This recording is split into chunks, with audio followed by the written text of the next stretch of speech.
Hello YouTube, it is time to start taking down the fish room.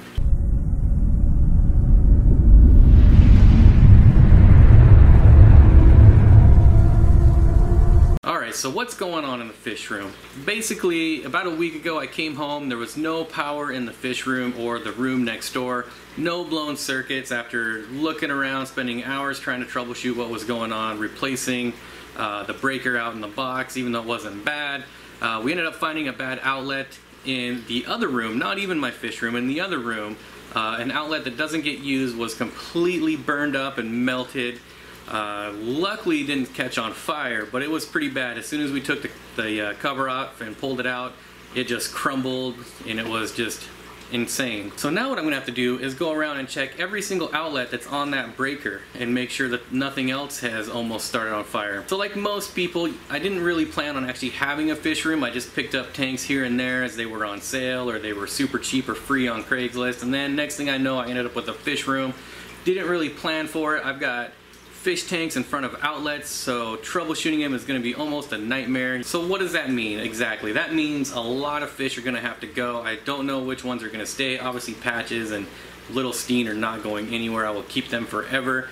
But a lot of fish are just going to have to go elsewhere, so I'll be posting probably a lot of fish. A lot of the baby goldfish that are down on the floor there are going to have to go.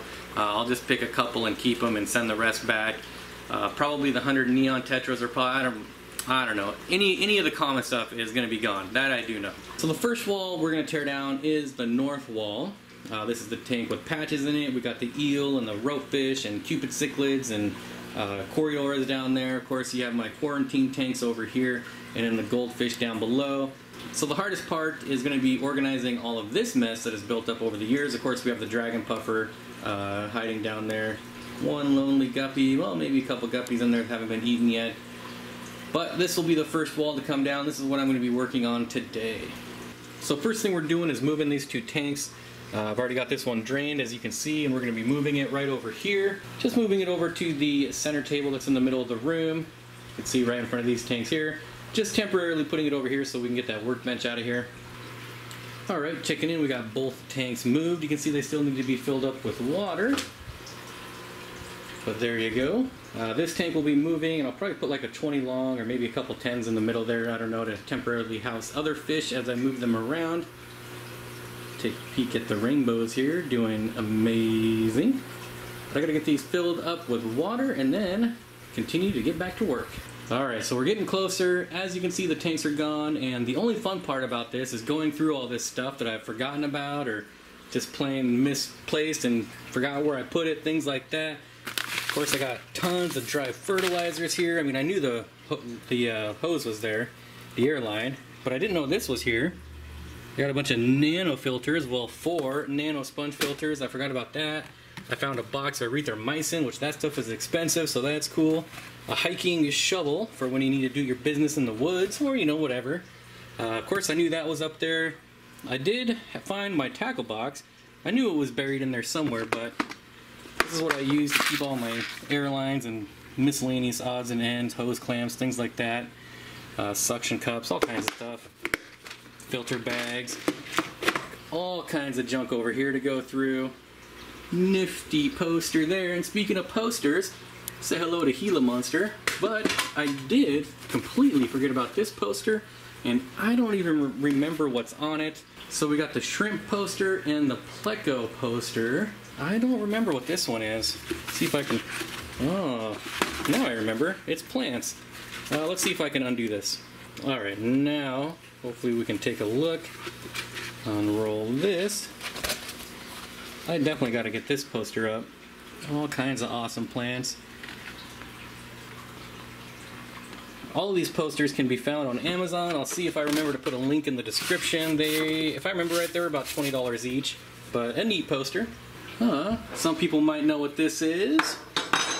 Also these here. Ooh, those are heavier than I thought they would be. Can't say what they are or YouTube will ban my channel. But I'm sure some of you know. Oh man, all kinds of neat stuff under here. Alright, what else do we got up here? Cabela's, alright. Oh, what is this? I think I got this to put a tank on. Yep. I bought this for my 22-gallon long to sit on. I have a Mr. Aqua rimless 22-gallon long for about 2 years now, and in typical fashion I've yet to set it up. Apparently I was working on a maze. Alright, throw that over there, and yeah, my portfolio, that's always good. Alright, what do we got over here? Let's take a look at all this junk, see what we can find without dropping everything. Measuring spoons, always important. Utility light. All kinds of test kits up here that are probably long expired. Badge. Never clog air stones. Those are handy. Super glue, always handy. Cling wrap, always need that. Chicago Aquatic Experience badge. First aid kit. What else? Ooh, a timer. Definitely could use one of those. An Aquatec CO2 adapter for paintball. All kinds of little odds and ends in here that I'll have to go through. Oops, not even looking at it down here. Those are, I use these for my tops. Little knobby knobs. Looks like we got some various parts down here. Just a bunch of crap. Wire cutters. Nothing too neat in here, but yeah, now I gotta find a home for all this crap. Probably just go in a box in the garage so I can forget about everything again. So you can see I'm working on emptying Patch's tank over here, and we'll empty the bottom one, then we'll empty the goldfish one, and then we'll be ready to slide everything out. Alright, so it's getting kind of late, not a lot of lights left on in the fish room, but I have some 10-gallon tanks stacked over here.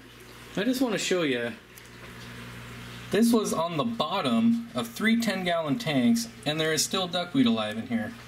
No light, no nothing, but duckweed still alive. Absolutely ridiculous. I hate duckweed so much, you have no idea. Alright, it's time to move the goldfish. I've turned the lights back on, gotta keep working. You can see they're all scooting about down there. But we're going to be moving them over to a tub temporarily. I'll just be putting them in this tub here right in front of the breeding fish for profit tank, which you can see is just flourishing, doing absolutely amazing. I'm going to get this thing filled up with water and start moving over goldfish. Okay, checking back in. All the goldfish are out. Yeah, I knocked the light behind the tank there, but I got the pump in there. We're pumping water out. It is getting late. It's about 9 o'clock at night. Once I get this moved over, I'm calling it quits. I'll get up bright and early and continue working. But at least we'll get this moved over, and maybe I'll try to get this moved out.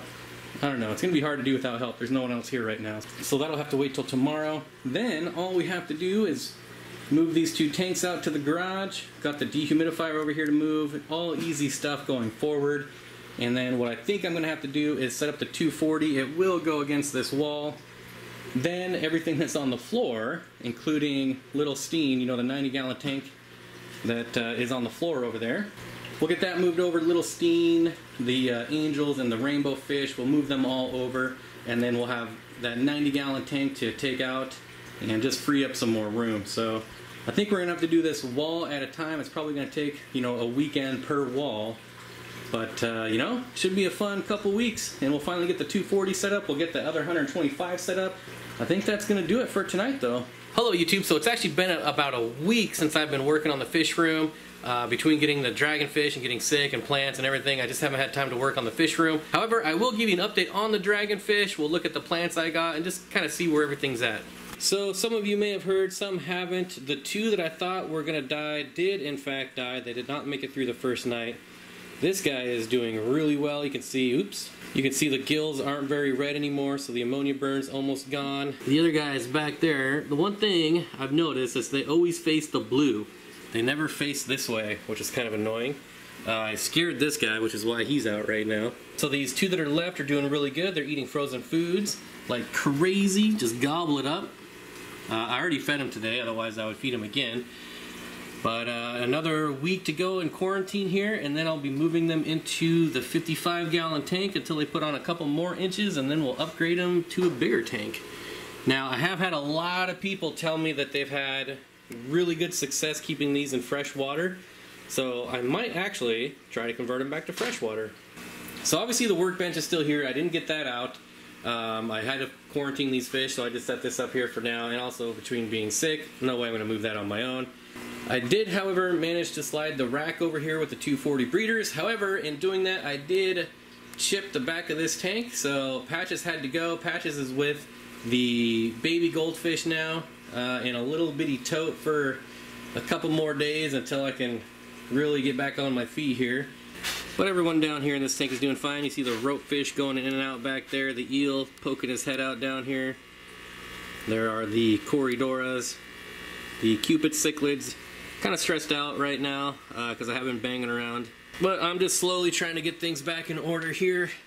And I got a lot of catch-up work to do from being down and out for the last couple days. And then we can check in on the water wisteria here that I mentioned in my last video. Not converting too fast. You can see the leaves over here on the left hand here are kind of shriveled up, which is what they should do when they go from immersed to submersed.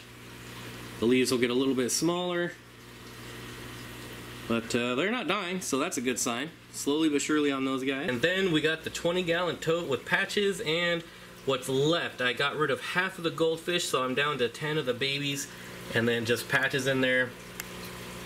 See him floating around on the bottom. Nothing too exciting here. I feel bad for him being in this tote, but it won't be too much longer till they're in a bigger tank. Alright folks, so that's it. Unfortunately, getting sick really kind of put a damper on the progress of the fish room. And again, it's probably going to be until next weekend until I'm fully back to 100% and can start working on this again. But that's kind of the way it's been going, so, you know, whatever. At least we got an update on the Dragonfish and a couple other things. I hope you enjoyed the video.